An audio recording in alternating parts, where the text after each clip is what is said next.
আজকে সাজেক ভ্রমণে আপনাদের সাথে ২য় পার্ট শেয়ার করব। সারাদিনের অ্যাক্টিভিটি কি ছিল? যেহেতু ১ম পর্বে আপনাদের সাথে শেয়ার করেছিলাম সারাদিন আমরা কি করেছি অ্যান্ড আফটার লাঞ্চ আমরা কি করলাম। তো তারপরে যেহেতু ১ম দিনে আমরা কাছে যে স্পটগুলো আছে সেগুলো একটু ঘুরে দেখব। তো ১ম এ আমরা গিয়েছিলাম কংলাক পাহাড়। তো কংলাক পাহাড়ে আসলে যে ভিউটা দেখা যায় সেটা আমরা রিসোর্ট থেকেও দেখতে পাই। জাস্ট এটুকুই ডিফারেন্ট, আপনি 360 অ্যাঙ্গেলে দেখতে পারবেন। আর একদম ক্লিয়ার পাহাড়ের ভিউটা দেখা যায়। মানে ভালো লাগবে, খারাপ লাগবে না। কিন্তু অনেক এনার্জি লাগবে। কারণ এটা অনেক উঁচু একটা পাহাড়। তারপরে আমরা এখানে একটা স্পট আছে সেটা হচ্ছে লুসাই গ্রাম। যেটা খুবই কাছাকাছি। আমি আগেই বলেছিলাম যে সাজেকে ৩-৪ টা স্পট আছে। সবগুলোই কাছাকাছি। I mean ২ কিলোমিটারের মধ্যেই সবকিছু। তো ১ম এ আমাদের কাছে এই লুসাই গ্রামটা নতুন বিষয়টা। যেহেতু আমরা বান্দরবন কিংবা কক্সবাজার এই হিল ভিউ গুলো আগেও দেখেছি। বাট এই লুসাই গ্রামটা আমার কাছে একটু ভালোই লেগেছে। পার্বত্য অঞ্চলের যে পাহাড়িদের জীবনযাত্রা, তাদের বাসস্থান, তাদের সংস্কৃতি আসলে ভিন্ন একটা ছোঁয়া আছে, যেটা আমরা ঢাকা শহর কিংবা আশেপাশের এরিয়াগুলোতে থাকলে বুঝতে পারি না। তো তাদের সংস্কৃতিগুলো খুবই ভিন্ন, যেটা আমার এক্সপ্লোর করতে সবসময় ভালো লাগে। লুসাই গ্রামে মূলত বোঝানো হয়েছে এখানে আদিবাসীরা কিভাবে থাকে, বাঁশ, কাঠ দিয়ে যে ঘরগুলো বানানো থাকে, তারা কিভাবে তাঁত বোনে আর তাদের সংস্কৃতিগুলো মোটামুটি একটা গ্রামের মাধ্যমে তুলে ধরা হয়েছে। তো আমি এখানে অনেকগুলো ভিডিও নিয়েছি, ছবি তুলেছি। আর আরেকটা কথা, লুসাই গ্রামে কিন্তু ঢুকতে আপনাদের ৳২০ করে টিকিট লাগবে। সম্ভবত ৳২০ নাকি ৳৩০ আমার সিওর মনে নেই। কিন্তু এরকমই লাগে। আর আপনারা যদি ওদের যে কালচারাল ড্রেসগুলো পরে ছবি তুলতে চান, ভিডিও করতে চান, তো সেই ক্ষেত্রে ৳১০০ করে পার ড্রেসে পে করতে হয়। আমার কাছে এটা খুবই রিজনেবল মনে হয়েছে। তো আমি আজকে যেহেতু সন্ধ্যা হয়ে গেছে, তো ১ম দিন আমরা লাঞ্চ করে দেন আমাদের যে সিএনজি আমি যেখান থেকে রেন্ট করেছিলাম, তো তাকে আমরা একদম সময় মতো পাইনি। যেটা আপনারা যখন কনট্যাক্ট করে কথা বলবেন তাদের সাথে এই জিনিসগুলো ক্লিয়ার করে নিবেন। কারণ অনেক সময় দেখা গেছে আমরা যেহেতু এই প্যাকেজগুলো আগেই পে করে ফেলি, তো তখন দেখা যায় তারা অনেক সময় সার্ভিসে একটু সমস্যা করে। যে সমস্যাটা আমরা ফেস করেছি অ্যাকচুয়ালি। সো এই বিষয়টা সবাইকে অ্যালার্ট থাকা উচিত আমার মনে হয়। তো ১ম দিন কিন্তু আমাদের দেরি হওয়াতে আমাদের সন্ধ্যা হয়ে যায় আর আমি ড্রেসও পরতে পারি না। তো আমার প্ল্যান ছিল আমি 2nd ডেতে আমি এই লুসাই গ্রামের যে ঐতিহ্যবাহী ড্রেসগুলো কালচারাল ড্রেসগুলো আছে সেটা আমি রেন্ট করে পরবো। তো সেটা আপনারা হয়তো তারপরের পার্টে দেখতে পাবেন। তো আপনারা সম্পূর্ণ ভিডিওটা দেখতে থাকুন এন্ড এনজয় করতে থাকুন।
এখন যাচ্ছি আমরা লুসাই গ্রামে কটেজ দেখতে। আপনারা চাইলে লুসাই গ্রামের কটেজেও থাকতে পারেন, বাট আমরা জাস্ট একটু ভিতরে ইন্টেরিয়রটা দেখে নিলাম।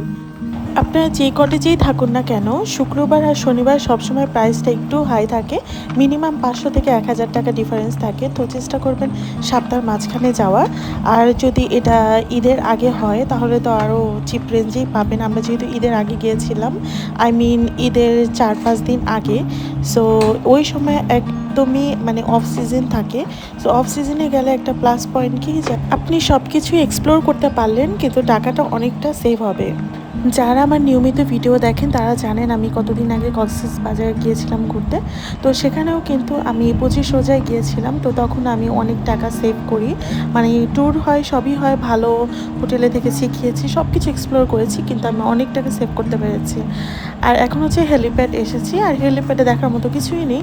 তো এখানে প্রতি সন্ধ্যার বেলায় এখানে খাবারের আয়োজন থাকে।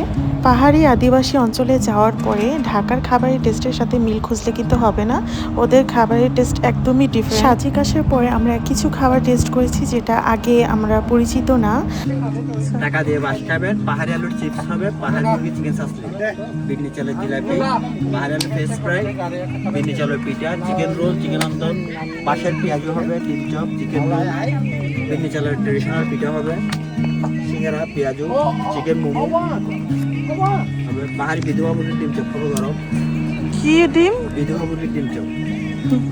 আর চিকেন মোমোটা খাইতে ভালো হবে, বসে প্রথম খেয়েছি যেমন বাঁশকরল, তারপরে ব্যাম্বো চিকেন, ব্যাম্বো বিরিয়ানি, মানে একটু ডিফারেন্ট, বাট আমার কাছে বাঁশকরলের টেস্টটা একদম অদ্ভুত লেগেছে। আর অনেকেই খেতে পারবে না, বাট আমি যেহেতু সব কিছুই মোটামুটি ট্রাই করি, ভালো মন্দ সব কিছুই খেতে পারি, সো আমার কাছে অত বেশি প্রবলেম করেনি। বাট যারা হঠাৎ করে খাবে তাদের কাছে একটু ভালো নাও লাগতে পারে। আর ওদের খাবারের টেস্ট একদমই একদমই এভারেজ, লাইক তেমন আহামরি না। আর এখানে যে আমরা আরেকটা আইটেম নিয়েছিলাম চিকেন বাঁশকরল, এই রেসিপির ভিতরে জাস্ট উপরে একটু চিকেন দেওয়ার, ভিতরে একদম কিচ্ছু নাই, মানে পুরোটাই ফাঁকা, মানে টাকা দিয়ে সত্যি সত্যিই বাঁশ খেলাম। আর এখানে যে ব্যাম্বু টিটা সত্যি অনেক মজার, মানে হেলিপ্যাডের সামনে যে ব্যাম্বু টিটা বিক্রি করে, এই যে ওনার কাছ থেকে খেয়েছি, সত্যি অনেক মজা। এরপর সাজিকে কয়েকটি স্পটে আমরা চা খাই, কিন্তু এই টেস্টের মতো অন্য কোথাও এই এত মজার টেস্ট আমরা পাইনি।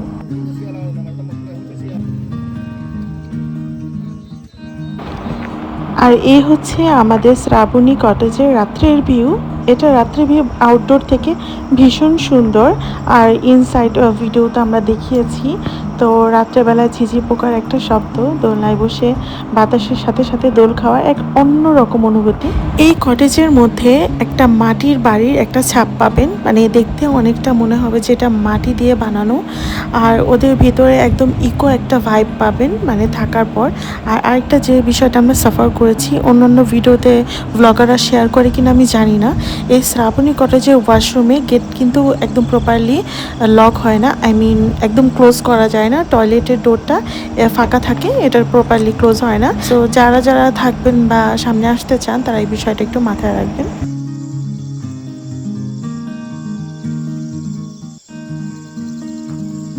এই রিসোর্টে একটা প্লাস পয়েন্ট হচ্ছে আপনি চাইলে আউটডোরে হাঁটতে পারবেন, বিকজ অফ তাদের এই রিসোর্টটা একটু বড় জায়গা নিয়ে করা। আর রাত্রেবেলা ভালো লাগে যেহেতু লাইট জ্বালানো থাকে, আপনারা চাইলে সুইমিং পুলের সামনে বসে থাকতে পারেন। আর আমরা এখন রাত্রে ডিনার করতে যাব, তো আমাদের এই মেঘপল্লী রিসর্টের সামনে তেমন হোটেল নেই। সাজেক আসার আগে আমরা অনেকের কাছে এই মন্টানা রিসর্টের রিভিউ দেখেছিলাম, তো দেখতে ভালো লাগে, রাত্রেবেলা ভিউটা সুন্দর। আর ওদের হচ্ছে 7টা থেকে রাত 11টা পর্যন্ত লাইভ মিউজিক হয়, ভালো ভালো গান গায়। আমার কাছে একটা জিনিস ভালো লেগেছে, ওরা খুব সুন্দর সিলেক্টিভ গানগুলো করে, যেগুলো আমাদের পছন্দের গান, বিশেষ করে আমার পছন্দের গান, বাংলা গানগুলো করে, খুব সুন্দর ট্রাই করে। তো এই জিনিসটা আমার ভালো লেগেছে। আর ওদের খাবারগুলো মোটামুটি ছিল ভালো, খারাপ না। আমরা ব্যাম্বো বিরিয়ানি অর্ডার করেছিলাম রাত্রেবেলা, তো ওইটার প্রাইস 800 কিংবা 800 টাকার একটু বেশি, আমরা দুজন শেয়ার করে খেয়েছি। তো এখানে আসলে খাবারগুলো রেডি থাকে না, আপনাদের মিনিমাম 1 ঘন্টা আগে থেকে একটা টার্গেট টাইম নিয়ে ওদেরকে অর্ডার করতে হবে।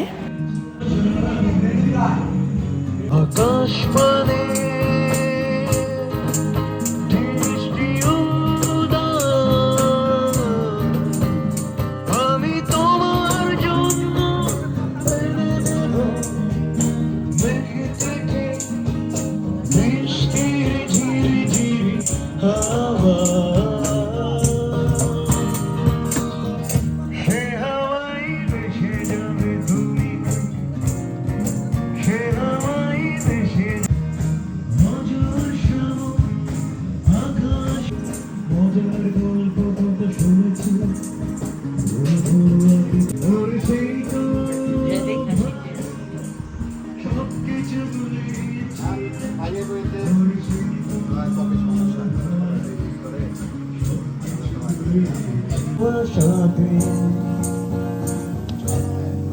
তুমি কেন বোঝো না তোমাকে ছাড়া আমি অসহায় আমার সবটুকু ভালোবাসা তোমায় ঘিরে আমার অপরাধ ছিল যতটুকু তোমার কাছে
মেঘপল্লী রিসোর্ট থেকে সকালের এই হচ্ছে ভিউ। এখানে মেঘ আসা শুরু করেছে।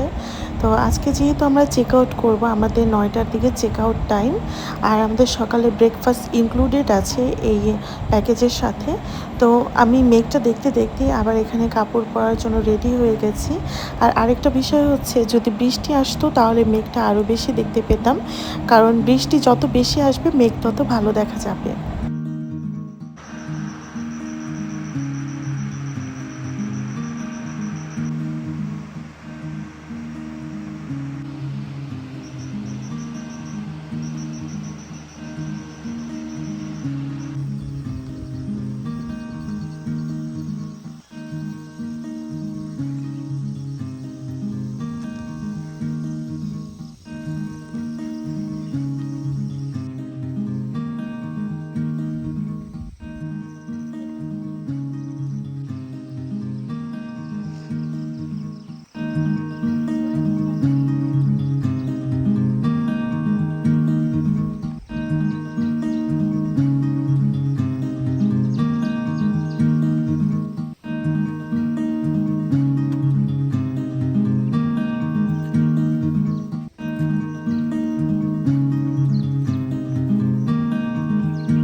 আমাদের ইনক্লুডেড ব্রেকফাস্টটা শেষ করে তারপর আমরা চেক আউট করে ফেলবো।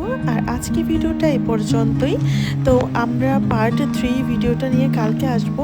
আর এই ভিডিওটা দেখার জন্য সবাইকে অসংখ্য ধন্যবাদ। ভালো থাকবেন সবাই। টিল দেন, আল্লাহ হাফেজ।